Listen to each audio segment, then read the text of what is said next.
नमस्ते दोस्तों। बहुत दिनों के बाद अपन मिल रहे हैं। इनफैक्ट 10-15 दिन से किसी भी वीडियो के माध्यम से अपन नहीं जुड़ पाए।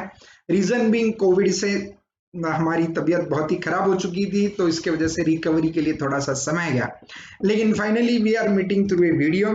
सो देवियों और उनके प्यारे प्यारे भाइयों, 16 मई और 17 मई से बहुत सारे मैसेजेस आ रहे हैं और सबका कॉमन क्वेश्चन है सारे बच्चों का, सर जो सोवरीन गोल्ड बॉन्ड स्कीम के बारे में अपन ने कैपिटल गेन्स में पढ़ा था टैक्स में, ठीक है। सो और जब भी आप इन्वेस्टमेंट पोर्टफोलियो के बारे में चर्चा करते थे फाइनेंशियल मैनेजमेंट के लेक्चर में, तो ई गोल्ड में निवेश करने की सलाह देते थे। तो सर वही गोल्ड बॉन्ड स्कीम 2021-22 हमारी सरकार लेके आई है, जिसका पहला सीरीज 17 मई यानी आज ही के दिन ओपन हो चुका है।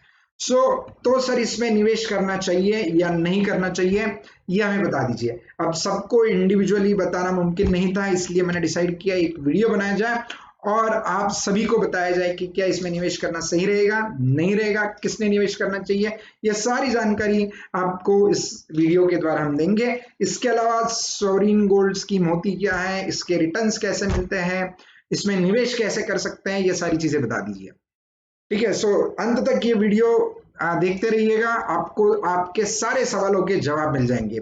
सो देवियों और उनके प्यारे प्यारे भाइयों, पहले तो सोवरीन गोल्ड बॉन्ड स्कीम है क्या, ठीक है। देखो, गोल्ड खरीदने के दो तरीके हैं। पहला तो आप फिजिकल गोल्ड खरीद सकते हैं, नहीं तो ई गोल्ड खरीदो। फिजिकल गोल्ड जब आप खरीदेंगे, जैसे कि गोल्ड ज्वेलरी खरीदते हैं, गोल्ड के बिस्किट्स खरीदते हैं, गोल्ड कॉइन्स खरीदते हैं, तो उसमें दिक्कत है। दिक्कत क्या है? दिक्कत नंबर एक, जब भी आप गोल्ड की ज्वेलरी खरीदते हैं तो 5 से 10% आप मेकिंग चार्जेस पे करते हो। ज्वेलरी बनाने के लिए वो आपसे एडिशनल चार्जेस लेते हैं, तो वहां पे आपका ज्वेलरी खरीदते वक्त 5 से 10% एक्स्ट्रा चला जाता है, ठीक है। देन दिक्कत नंबर दो, जब आप गोल्ड परचेस करते हो तो गोल्ड परचेस पे लगता है GST, goods and service tax, ठीक है। ये तो जीएसटी में अपन पढ़ चुके हैं, ठीक है। तो उस पर टैक्स भी पे करना पड़ता है, 1% से आपका जीएसटी चला जाता है। उसके अलावा जब आप गोल्ड बेचेंगे तो बेचते वक्त, ठीक है, जो ज्वेलर को आप बेचते हो तो ज्वेलर ने जिस भाव में आपको ये गोल्ड बेचा था उसी भाव में वो खरीदता नहीं है। उसका बाइंग रेट और सेलिंग रेट अलग अलग रहता है। आपको बेचते वक्त वो ज्यादा दाम में बेचता है और आपसे खरीदते वक्त वो 5-10% कम दाम में खरीदता है।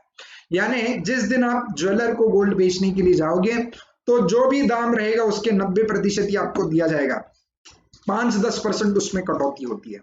तो खरीदते वक्त मेरे 10% गए, बेचते वक्त 10% गए, यानी 20% गए, जीएसटी मेरा गया।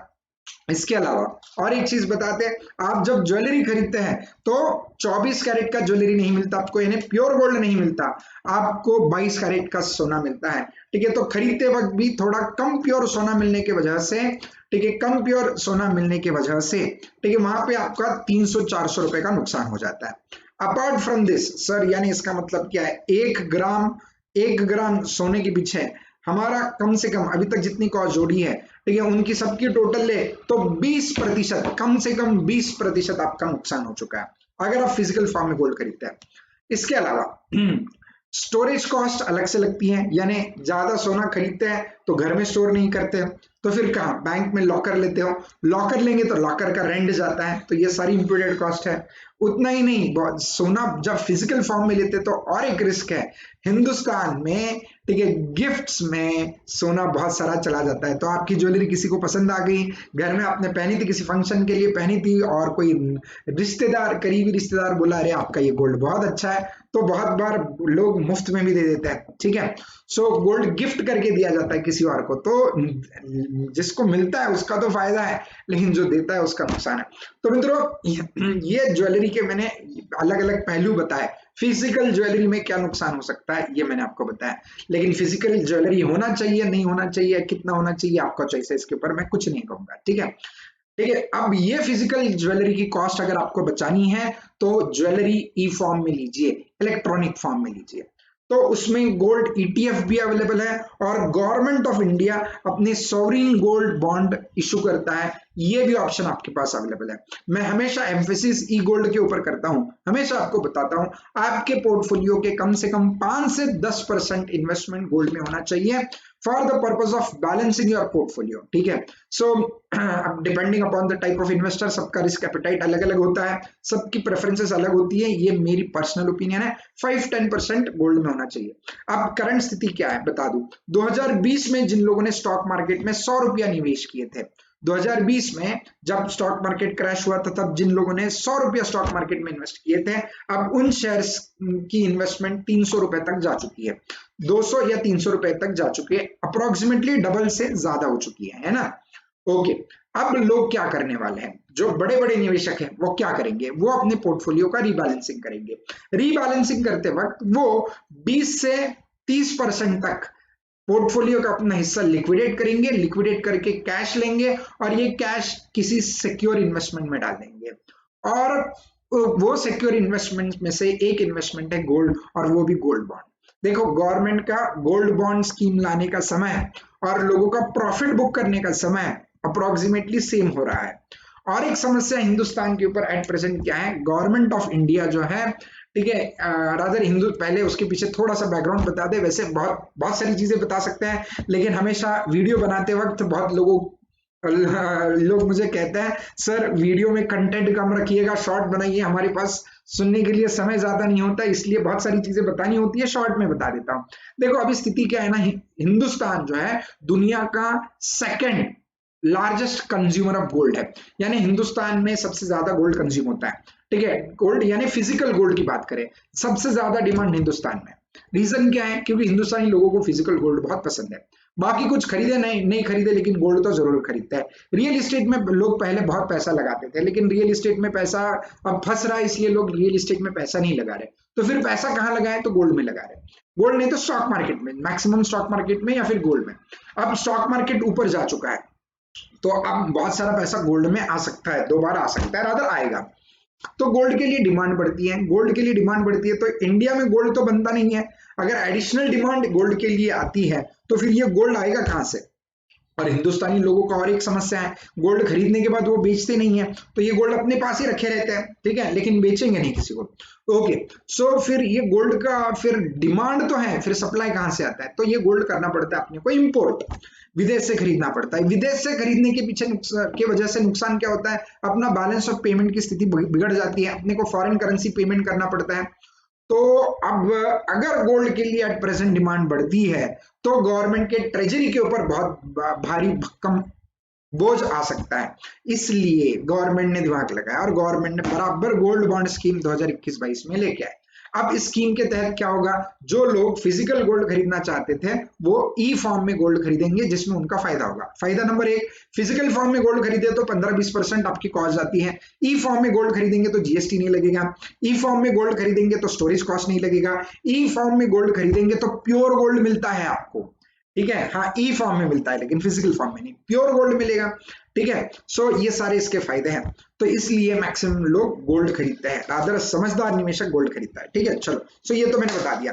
अब ये स्कीम होता क्या है, पहले तो सर ये सॉवरीन इस वर्ड का मतलब बता दीजिए। सॉवरीन का मतलब प्राइम, लीडर, किंग, ठीक है। सो पुराने जमाने में जो सबसे हाईएस्ट अथॉरिटी है, ठीक है, उसको सॉवरीन कहा जाता था, यानी किंग, राजा महारानियों के लिए ये शब्द का इस्तेमाल किया जाता था।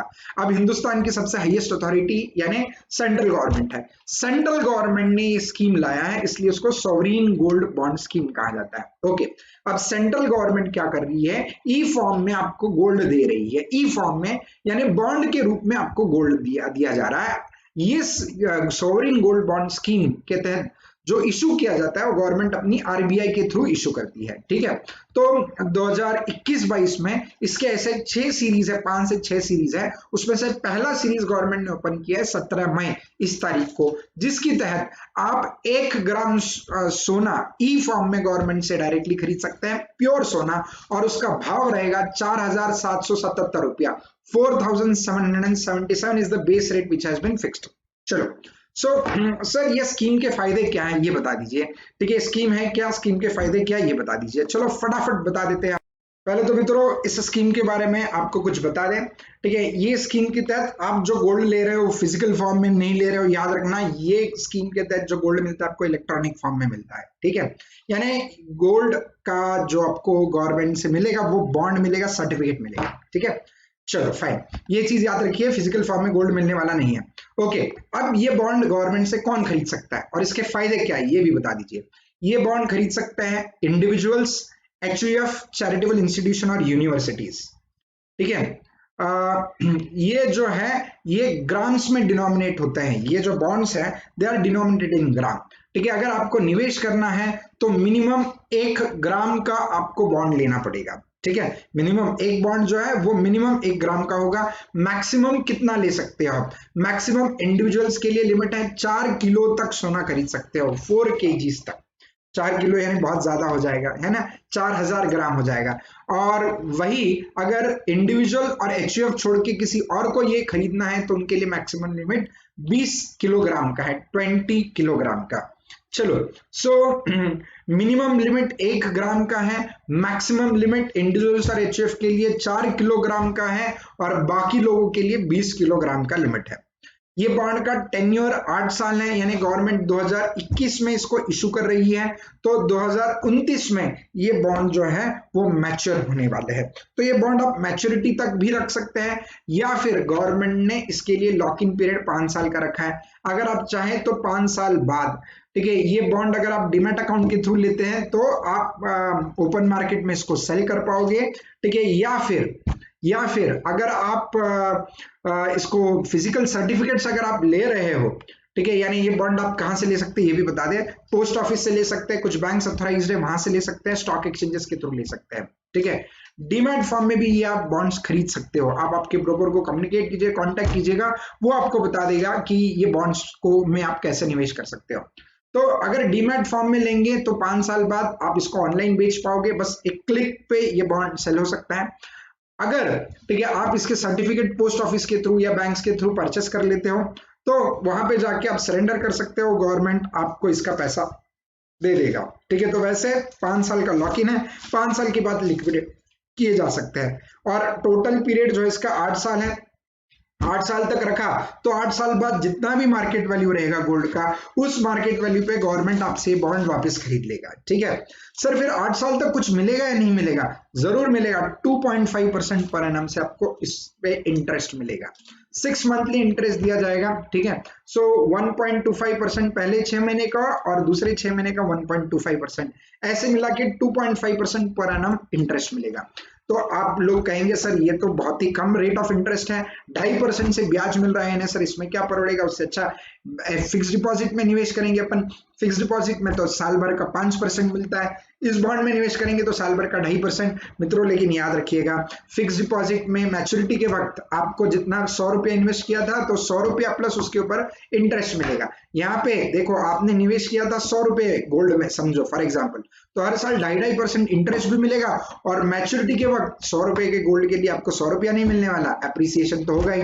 कम से कम 20 से 30% का एप्रिसिएशन एंटिसिपेटेड है आने वाले कुछ समय में। आने वाले कुछ समय की क्या बात करें, बहुत सारे एनालिस्ट अभी एस्टिमेट कर रहे हैं अभी 47,700 का गोल्ड 1 साल बाद कम से कम 56,000 से लेके 58,000 के बीच में जाएगा, एनालिस्ट कह रहे हैं। ठीक है, गई गुजरी हालत में 8 साल के बाद, 8 साल के बाद गई गुजरी हालत में गोल्ड की कीमत 75,000 के आसपास होनी चाहिए मैं बोल रहा हूँ, होगी ऐसा जरूरी नहीं है, होनी चाहिए 70,000 से लेके 70। ठीक है, यानी कम से कम इसके आगे आपको 30-40% प्राइस में अप्रिसिएशन मिलेगा, 30 to 40% अप्रिसिएशन। ठीक है, सो ये 2.5% का इंटरेस्ट में मिलेगा, 30-40% का अप्रिसिएशन मिलेगा। तो 8 साल में, ठीक है, CAGR अगर 8 साल का निकाले, कंपाउंडेड एनुअल ग्रोथ रेट, तो कम से कम 6% से लेके 7% के बीच में आपको रिटर्न मिलेगा, कम से कम मैं बोल रहा हूँ। ठीक है, 6 से 7% के बीच में पर एनम, जो आपके एफडी के रेट ऑफ इंटरेस्ट से 1% से ज्यादा है। तो इसका रिटर्न बहुत ही अच्छा है, बिल्कुल चिंता ना करें। अब ये बॉन्ड्स किसने खरीदने चाहिए वो भी बात अभी बता दें। देखो पहले तो जिनके पोर्टफोलियो में बहुत ज्यादा प्रॉफिट है तो थोड़ा सा पोर्टफोलियो हल्का करके बॉन्ड्स खरीद लो। ठीक है, सेफ रहोगे। दूसरी चीज, ठीक है, जिनके पास पोर्टफोलियो में इक्विटी में इन्वेस्टमेंट ज्यादा हो चुका है, इक्विटी की वैल्यू बढ़ चुकी है, तो प्रॉफिट बुकिंग के लिए अच्छा समय है। आने वाले समय में मार्केट करेक्ट हो सकता है तो पोर्टफोलियो रिबैलेंसिंग करना चाहिए, तो थोड़ा बहुत इक्विटी शेयर बेचो, उससे पैसा आएगा, आप ये जरूर खरीद लेना। First thing. ठीक है, सेकेंड थिंग, ठीक है, अब जिनकी एज 20-22 साल की है, 20-22 अपनी खुद की एज या फिर आपके घर में आपके बच्चों की एज 20-22 साल के आसपास है, तो 6-7-8 साल के बाद अगर आप आपके बच्चों की शादी करने की सोच रहे हैं तो हिंदुस्तान में शादी के लिए सोना देने की परंपरा है। तो 6-7-8 साल के बाद अगर शादी करने वाले हैं अपने बच्चों की या आप खुद अपनी शादी करने वाले हो तो शादी में gold is very much essential in India. तो तब के गोल्ड को आज की रेट आज के भाव से खरीद के रखोगे तो फायदा रहेगा, ठीक है। सो तब आपका बहुत नुकसान होगा, तब आपके मेकिंग चार्जेस मैं बता दूं, तब आपके मेकिंग चार्जेस जो है कम से कम 1000 रुपीज पर ग्राम के भाव तक जा चुके होंगे, ठीक है। सो 1000 रुपीज से लेके 1500, ठीक है, 6-7 साल के बाद की बात कर रहे हैं, ठीक है। तो इतना मेकिंग चार्जेस आपका हो चुका होगा। तो 600 रुपए से लेके 1000 रुपए के बीच में आराम से, ठीक है, आराम से 1000 रुपए तक मिनिमम मेकिंग चार्जेस हुआ होगा। तो वो कॉस्ट अभी आप सेव कर सकते हो, ठीक है, आज निवेश करके। तो जिनके लिए आगे जाके सोना खरीदना उनकी जरूरत होने वाली है, ठीक है, सोना गोल्ड रिक्वायरमेंट होने वाली है, जिनके पास इक्विटी में अच्छा खासा निवेश हो चुका है, आप प्रॉफिट बुकिंग करके थोड़ा बहुत पैसे यहाँ लगा सकते हैं, ठीक है। सो और बाकी भी लोग, ठीक है, जिनको थोड़ा बहुत इन्वेस्टमेंट करना है एफडी के अलावा किसी और इन्वेस्टमेंट में, सिर्फ इन्वेस्टमेंट में इन्वेस्ट करना है तो इसमें कर सकते हो मित्रों। आप एफडी में भी किसी भी बैंक में फिक्स डिपॉजिट करते हो तो अगर वो बैंक डूब जाती है तो आपका 1 लाख रुपए तक का, 1 लाख से लेके 5 लाख तक का ही अमाउंट इंश्योर्ड होता है। बचा हुआ एफडी का पैसा मिलेगा इसकी कोई गारंटी नहीं है। आने वाले समय में एफडी के ऊपर रेट ऑफ इंटरेस्ट कम हो सकते हैं, तो ये इन्वेस्टमेंट अच्छा रहेगा, गोल्ड वाला इन्वेस्टमेंट अच्छा रहेगा, जरूर कीजिएगा, ठीक है। चलो ये बता दिया, ये मेरा पर्सनल राय है, पर्सनल ओपिनियन है, वैसे हर एक का ओपिनियन अलग अलग होता है। चलो अब इसके बाद इसके फायदे क्या है, एडवांटेजेस क्या है बता दें। अब इसके एडवांटेजेस मैं बच्चों को कैपिटल गेन्स का टॉपिक जब सिखाता हूं तो उसके वक्त भी बता देता हूं, फाइनेंशियल मैनेजमेंट जब सिखाता हूं तो उसके वक्त भी हम चर्चा करते हैं, ठीक है। सो न केवल हम ये किताब में पढ़ते हैं बल्कि इसका प्रैक्टिकल एप्लीकेशन भी आपको करना होना चाहिए, इसलिए मैंने समय निकाल के आपके लिए वीडियो बनाया है। एडवांटेजेस क्या है, ठीक है, एक तो गोल्ड में निवेश करना बहुत ही सेफ है, ठीक है, एक बिल्कुल यानी ई फॉर्म में, और वो भी गवर्नमेंट के सोवरीन गोल्ड डिपॉजिट बॉन्ड्स में निवेश करना बहुत ही सेफ है, ठीक है, क्योंकि गोल्ड अपने पास फिजिकल फॉर्म में नहीं आता, सिर्फ सर्टिफिकेट आता है, ठीक है। तो अपने को गोल्ड स्टोर करने का टेंशन नहीं है, स्टोरेज कॉस्ट बचेगा, ठीक है, मेकिंग चार्जेस बचेंगे, मेकिंग चार्जेस बचेंगे, बाइंग सेलिंग रेट की वजह से जो नुकसान होता है वो बचेगा, ठीक है। बॉन्ड्स के ऊपर जीएसटी नहीं लगता तो वो भी आपका फायदा है, ठीक है। So investment is absolutely safe.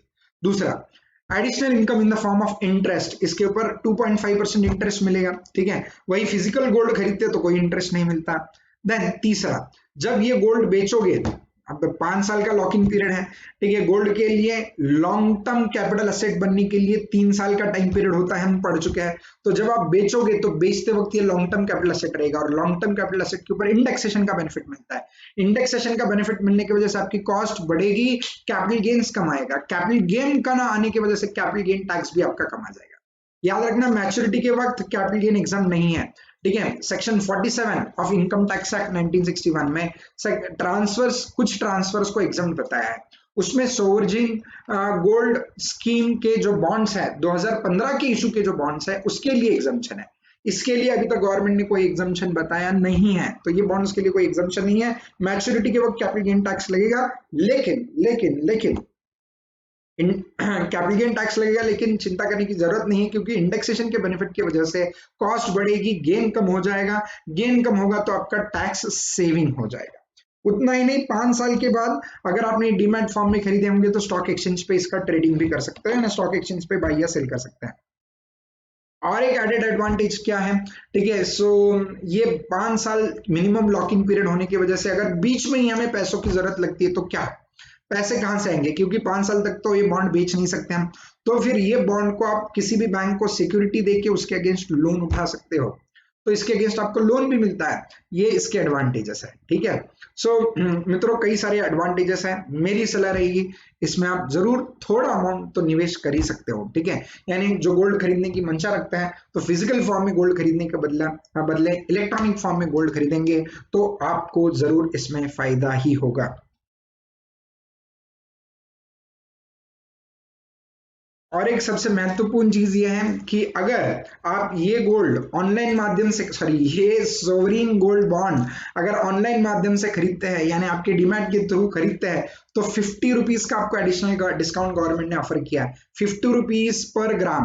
यानी जो नॉर्मली पोस्ट ऑफिस में जाके, बैंक में जाके अगर ये सर्टिफिकेट खरीदते हैं तो आपको पर ग्राम 4777 4777 रुपया देने पड़ेंगे। लेकिन वही अगर आप ऑनलाइन खरीदते हैं तो आपको 4727 रुपीज पर ग्राम इतना ही अमाउंट पे करना पड़ेगा। तो इफ पॉसिबल, इफ यू और your parents are having funds to invest, ठीक है, and if they don't need this funds for at least next 8 years, this scheme can be subscribed for, ठीक है। ये बॉन्ड्स आप गवर्नमेंट के खरीद सकते हैं, आपका भी फायदा होगा, देश का भी फायदा होगा, ठीक है। सो गवर्नमेंट को भी पैसों की जरूरत है, तो इस समय में इस माध्यम से हम गवर्नमेंट की भी मदद कर सकते हैं, ठीक है। सो मित्रों, आई होप आपको आपकी सारी क्वेरी सॉल्व हो गई होगी। सो हमारे चैनल के साथ जुड़े रहिएगा, ऐसे जो स्कीम्स आती रहेगी वो हम आपके साथ शेयर करते रहेंगे। बहुत सारी फाइनेंस से रिलेटेड बहुत सारी चीजें हम आपके साथ शेयर करते हैं। यानी apart from our bookish knowledge we also try to make practical application of this knowledge, ठीक है।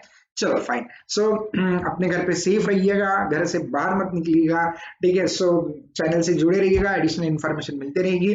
और एक चीज मैंने अनाउंसमेंट की थी, 11th और 12th स्टैंडर्ड के जो लेक्चर्स हैं एब्सोल्युटली फ्री ऑफ कॉस्ट हम 19 मई से शुरू करने वाले हैं। सो प्लीज अपने जो भी जूनियर्स रहेंगे उनके साथ ये चीज शेयर कर दीजिए, ठीक है। क्योंकि ये समस्या कोविड की वजह से जो समस्या अपने देश में पैदा हो चुकी है, बहुत ही गंभीर समस्या है।